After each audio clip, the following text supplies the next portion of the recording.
Thank you so much for this incredible honor. It just moves me and matters to me greatly, so I really appreciate it. I ask my 4-year-old, Hazel, every day about what she learns in school. I ask her every day, and sometimes I'm met with, she's 4, so it's like, I played, and I'm like, what else? Tell me. And, it's probably because she's tired, or perhaps because I ask her every day, and she's tired of me asking about her day. But the other night, it was like she threw me a bone as I was putting her to bed.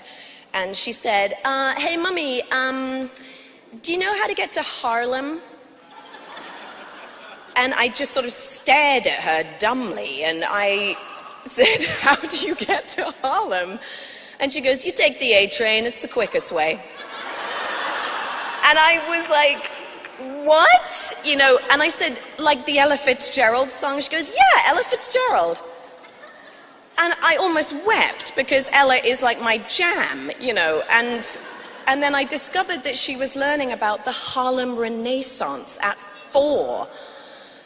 And I've also been schooled on lava caves, never heard of them before. And the small bump on a baby owl's beak that it kind of uses to crack against the shell to birth itself. And then it falls off. I'm like, how?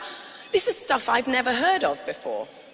And so it's sort of become apparent to me that I ask Hazel every day what she learned at school because, well, I'm desperate to know cool stuff like that, mainly.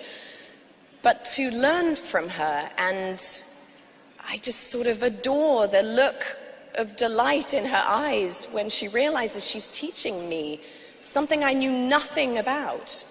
And she's just being nourished and inspired at school in ways I clearly can't keep up with.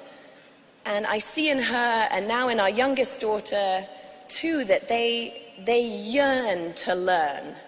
They crave it, and in return, the world sort of lights up for them and invites them to absorb the infinite possibilities that are available to them.